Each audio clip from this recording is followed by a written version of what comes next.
Everybody, welcome. It's Andrew Ainsworth Golf Academy. Welcome to the video. Good to have you along. I've got a brand new Mizuno iron for you to have a look at today, and it's an absolute beauty. Stay tuned.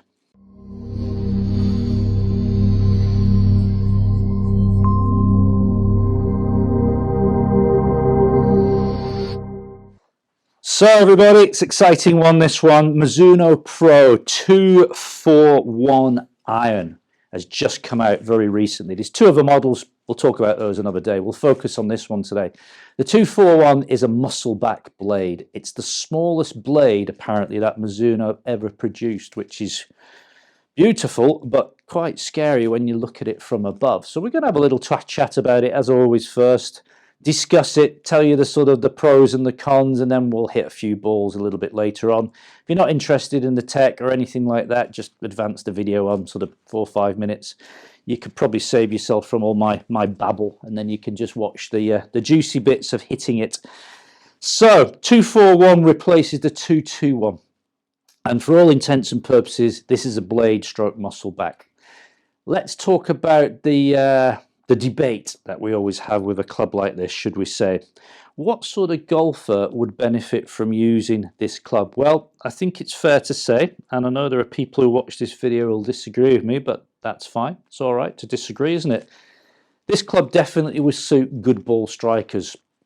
You're going to see a lot of people on tour using this iron, elite golfers, very low handicap players. And why would they use a club like this? What's the advantage of a grain flow forged blade stroke muscle back? Well, workability is one thing. With the modern heel and toe cavity backed irons, they're absolutely great at getting the ball launched and trying to keep the ball straight, but they can be quite difficult to move around. So the elite golfer wants to manufacture shots. They want to hit the ball high and low. They want to fade it, draw it, move the ball around, work it. And some of these top players love the feel of this club. So the grain flow forging, as opposed to a cast club, will generally give you a softer feel off the club face. They've got copper underlays under here and all sorts going on. Now, people feel the difference in the softness of a club. Everyone's a little bit different. It's quite subjective. Some people are very, very receptive to the feel of the club. Other people couldn't care less what it feels like. You know, if it feels hard or soft, they're just worried where the ball's going. So in my humble opinion, I think the golfer who would benefit from a club like this or use a club like this is a very good ball striker. Now, that doesn't always need to mean a low handicap. I've taught people who play off 10, 12, 14 handicap who are great ball strikers. They just don't manage the game particularly well and the handicaps don't come down. But I think generalizing a little bit, if you're looking for a club which is going to be forgiving on your off-center hits, then this ain't the baby for you. You've got to hit this out the middle to get much out of it. Let's just do a little bit of run through, not much of what Mizuno is saying. They're calling this a center muscle, which I've never heard described before. 241 is a pure shot maker's muscle back with mass accumulated centrally behind impact. So compared to the 221, the club it's replacing, they're saying there's a little bit more mass in the center of the club. I guess giving you a smidge more forgiveness, not much. Fine design details made possible through a long-term relationship between R&D. This is their grain flow forging plant in Hiroshima in Japan. A quick story for you. I remember a rep of mine who worked with Mizuno said he'd been to Japan. You know, they fly him out every now and again to look at the factory, and he was on the production line, and there was a whole bunch of people on the production line with these magnifying glasses, massive magnifying glasses, and every head just before it was going into its final production stage had to be examined on these magnifying glasses, like really, really powerful. And there was a bin where every now and again a head would be thrown into this bin because it had failed the inspection checks. And he said, "Can I have a look at that club that had just gone thrown in the bin?" And he had a look at it under the magnifying glass, and he said he looked at it for ages, couldn't see a single defect on it. And apparently it was pointed out that somewhere on the club was the tiniest little bit of imperfection that the untrained eye wouldn't pick up. That wasn't good enough for Mizuno. It went in the bin and it was melted down and go again sort of thing. So incredible attention to detail. I'll talk about price later. That's probably why you're paying premium for these sorts of clubs. What else can I bore you with?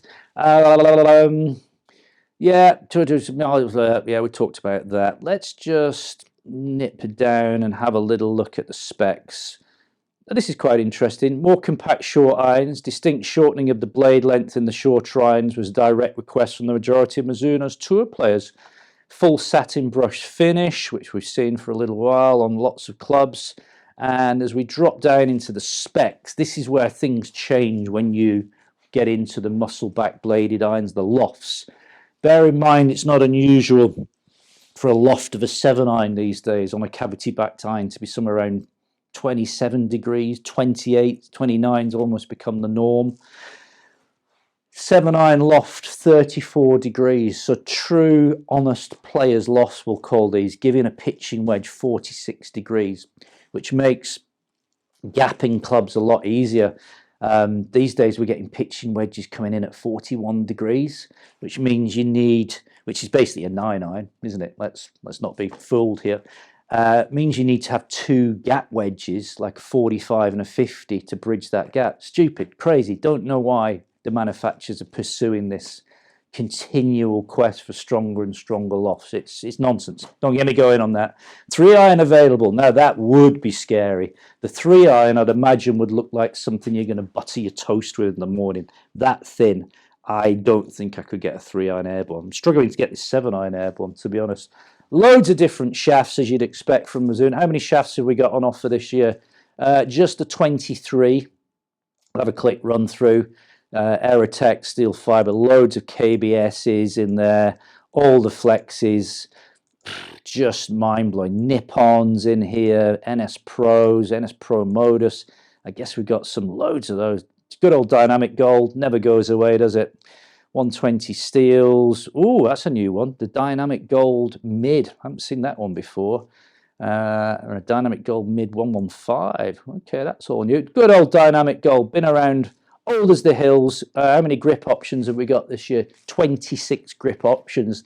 And the lovely thing about Mizuno custom fit over here in the UK, the vast majority of those shafts are one price. There is a couple of upchargeable shafts like that steel fiber, I think, and maybe the gold dynamic gold tour issues, I think, are upchargeable. But all the grips are the same price regardless. So you can really customize the set, and you can have stamping done on your wedges and all sorts of funky things. Price, we'll just tell you about the price before we hit it. For a 7-iron set over here in the UK, I've just had a quick look online at some of the big boy retailers. Around about 1,300 Great British pounds for a 7-iron set. So let's say 4 to pitching wedge. And people go, oh, it's a lot of money, but you're paying for something here that's, you know, beautifully made, you know, state-of-the-art blade, custom fits, £1,300. Yes, it is a lot of money, but compared to the rest of the irons on the market, you know, you think you're paying £900 for a set of Ping G430s, which are cast. Process is nowhere near as expensive to make as these. That's enough talking, Andrew. Shut up. Let's go and hit some balls. Stay with me. Okay, time to hit this Mizuno Pro 241 iron. What have we got in here? I've got NS Pro Modus 105 in stiff, standard length, standard lie, 7-iron, 34 degrees. And where are we today? We're at Teton Pines. Anybody played Teton Pines? No idea where it is. Somewhere in America. Let me know if you know. I've got 157 yards to the flag. Nice bit of water there to get my attention. Excuse the hat. People are asking me in comments saying, why do you wear a hat indoors?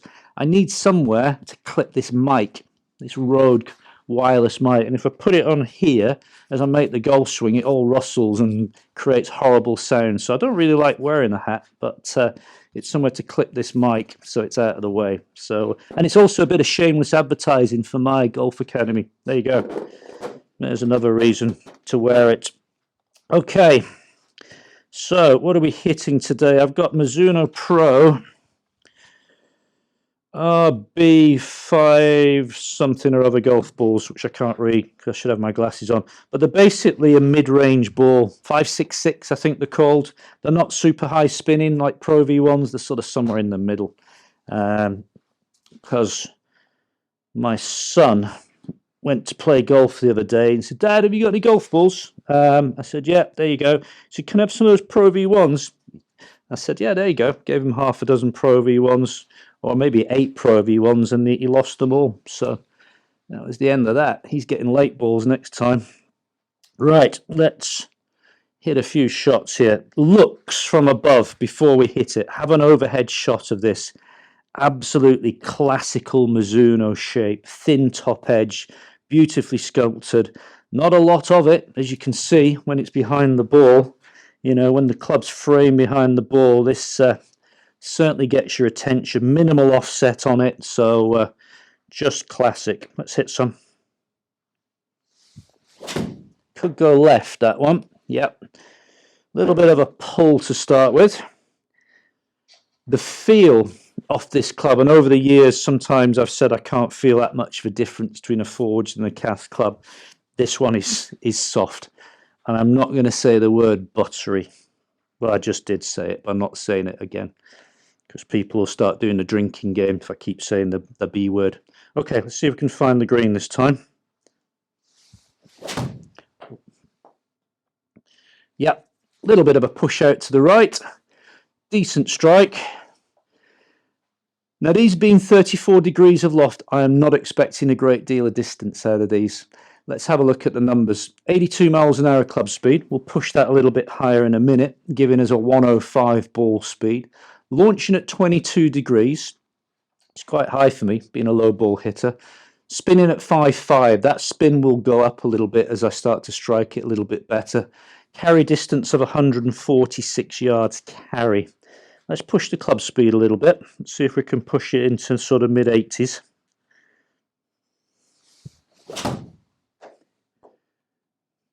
Yeah, another little push. Might get a little kick off that bank. Or it might go in the bunker.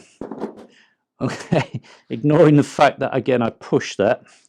We'll go again. We'll leave these in for your amusement.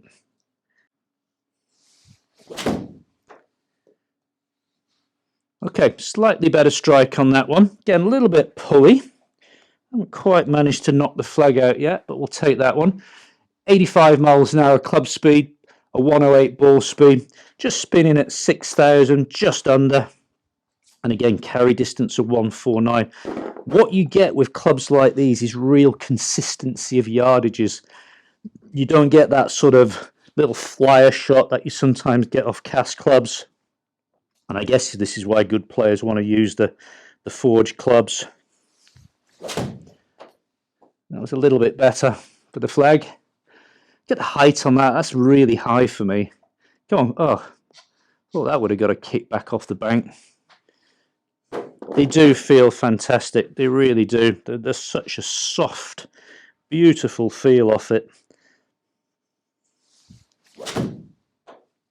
That's good. It's about the best shot I've hit so far. I could stand here all day hitting these. Would I personally put these in the bag? No. I'm not a good enough ball striker to really use this club, I don't think. I mean, I can find the middle of the club, but you've really, I feel under pressure. Just got a slight pulls today, just closing that club face. I really feel under pressure when I'm using a club like this to strike it. And I guess, you know, if I played a lot more and practiced a lot more, which I don't, then maybe a club like this might be something for me. But personally, I want something with a little bit more help. But I understand why some people love this style of club. It's very, very niche. I had a guy in not long ago who played off a high handicap, and he was 24, 25 handicap, lovely fella. Struggled a bit with his golf, you know, a few swing issues like we all have. And he was convinced he wanted a set of blades. And I said, why do you want blades? He said, well, I think they're going to make me a better ball striker. And we had this discussion. I'd be interested to get your comments down below. You know, I said to him, I said, well, you know, in the long run, you know, Jim, they may make you a better ball striker. That wasn't bad. But you may go through a lot of pain trying to get to that point, and it may actually make your golf get worse before you get to that point. So, you know, it's a very interesting debate, isn't it? What type of golfer should be using a bladed iron, and you know, are you wasting your time, or would it make you a better ball striker? I don't know. I think I know. I mean, my honest opinion is, I think, you know, a guy Jim there would probably, you know, just really struggle and make what is already a difficult game even more difficult than it should be. Oh, that was good. I think we'll finish on that one. I think I'll put the kettle on and have a coffee after that. That was good strike. I was right out the middle of the club. Not huge club speed, 81 miles an hour, 110 ball speed, 155 carry, spinning at 5.2, which is plenty. In summary, Mizuno, you never disappoint with this sort of club. The Mizuno Pro 241 iron. It's a thing of beauty. If you want to go and hit a really, really nice forged club and experience what it's like, look no further. Thanks for watching the video today. As always, I've babbled on longer than I should, but it's always a pleasure, and I hope you enjoy the videos. Post your comments down below if you've had experience of using a Mizuno muscle back blade, or if you're using them at the moment. Any of you thinking of changing or going to try this club, it'd be great to hear from you. Don't forget to hit that subscribe button if you're not subscribed, and if you think the video is any good, give it a thumbs up. Just helps. Thanks again. Be back soon. My name's Andrew Ainsworth. Bye for now.